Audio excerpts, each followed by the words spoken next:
Ben Moubamba, le samedi 10 août 2024, depuis les Alpes autrichiennes, en toute nostalgie avec les terres bantoues du Gabon. Cela fait un bon bout de temps que je n'avais pas réagi sur l'actualité gabonaise, alors aujourd'hui j'ai jugé opportun de dire un petit mot sur 4 ou 5 points d'actualité, parce que je crois que les choses qui sont en mouvement au Gabon ne seront pas arrêtées. Donc, je sélectionne comme ça 4 ou 5 points d'actualité pour donner un modeste avis. La première réaction est politique. Elle porte sur le projet de référendum pour un oui ou un non à la Constitution dont on ne sait rien, la Constitution fantôme du CETERI et du président de la transition Oligui Nguema. Voilà un dialogue national, entre guillemets. Tout le monde sait qu'il n'y a pas eu de dialogue.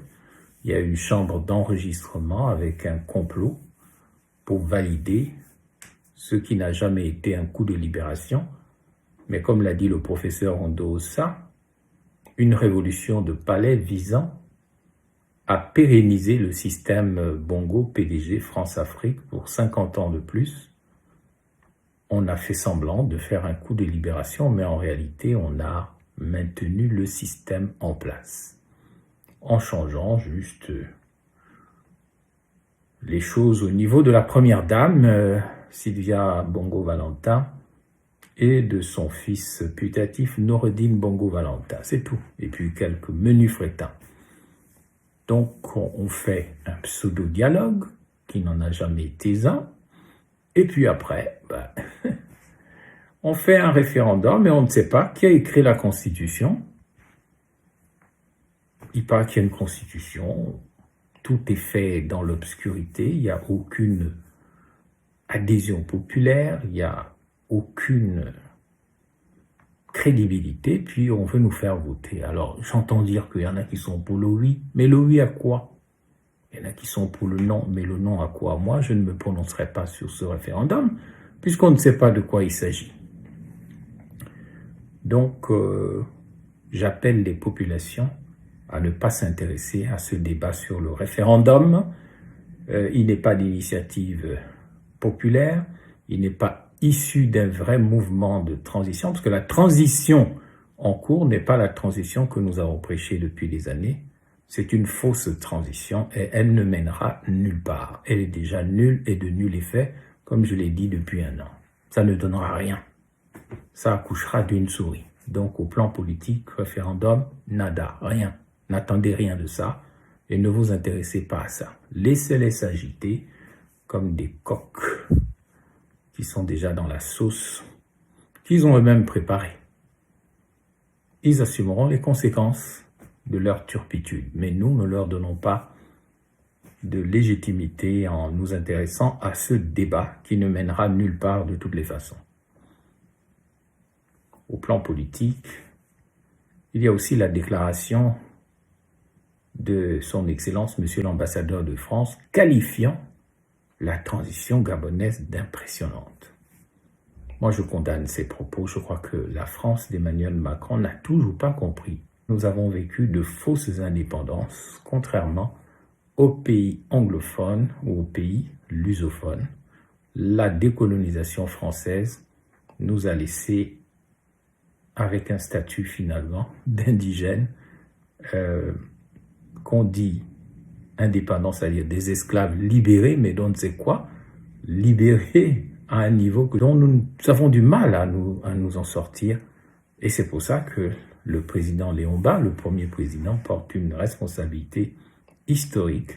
Il est temps de rompre avec la France-Afrique. Ce n'est pas être contre la France que de le dire, c'est un devoir. La France n'est plus le modèle du futur. Ça ne veut pas dire que nous allons devenir des Russes ou des Chinois. Nous allons tout simplement revendiquer notre droit à être humain comme les autres devant un pays qui se prétend être le pays des Lumières et le pays des droits humains. Je voudrais commenter sur le plan économique. On parle beaucoup, on met en cause l'actuel ministre de l'économie et puis ses directions générales. On dit qu'il est nul, qu'il est incompétent. Je n'irai pas jusque-là. Je pense que Maïs Mouissi, le ministre des Finances, de l'économie, est un agneau du sacrifice parce que, en fait, l'incompétence, elle est dans toute la nomenclature du CTRI. Ceux qui animent la transition gabonaise font la promotion de l'incompétence et persécutent les intelligents. Ceux qui ont quelque chose à apporter à ce pays seront combattus.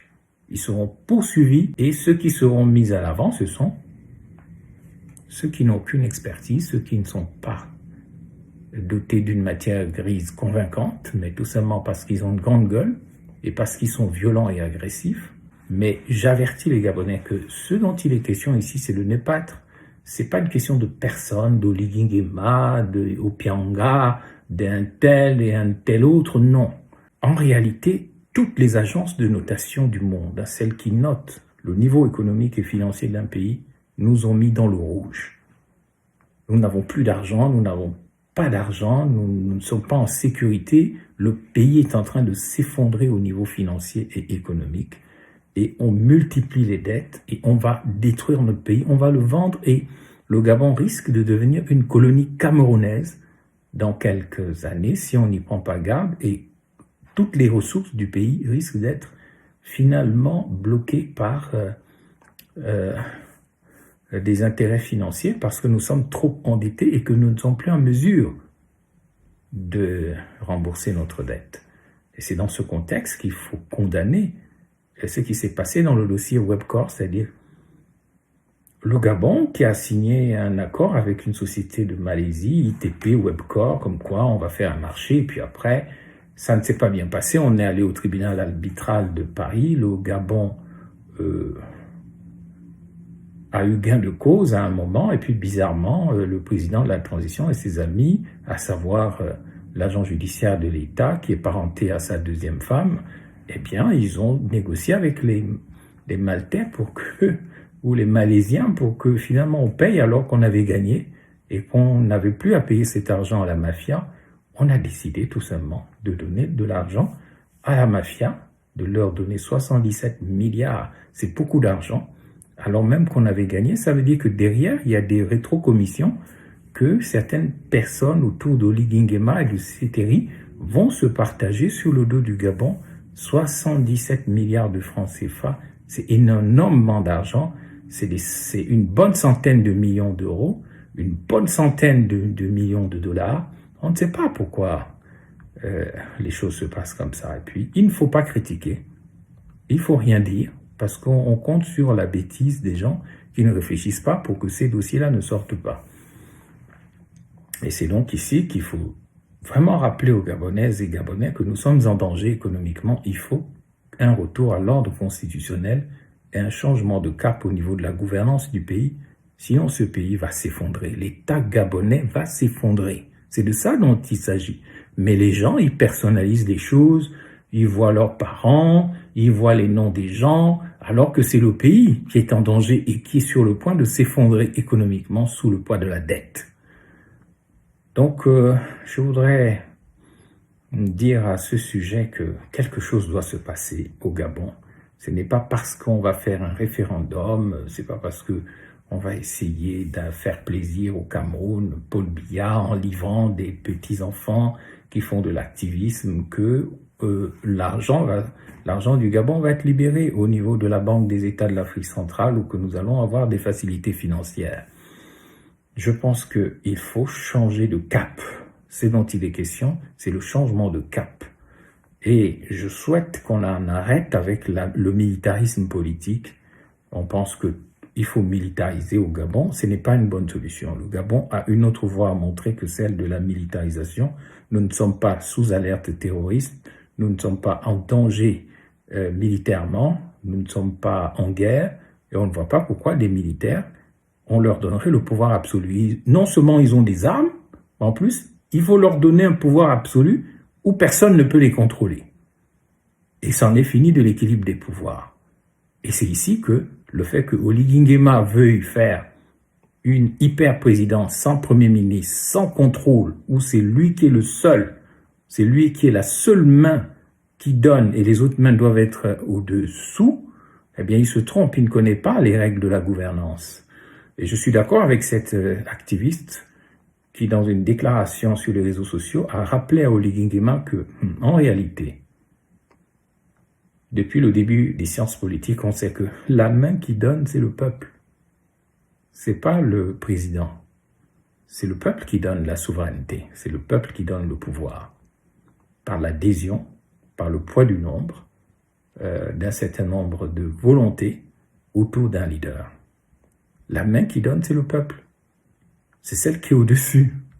C'est pas le contraire. La main qui est au-dessous, c'est la main du leader qui voudrait avoir l'assentiment du peuple. Et donc, ce que déclare Oligui Nguema par-ci, par-là, ce n'est pas bien, ce n'est pas bon, il faut qu'il arrête.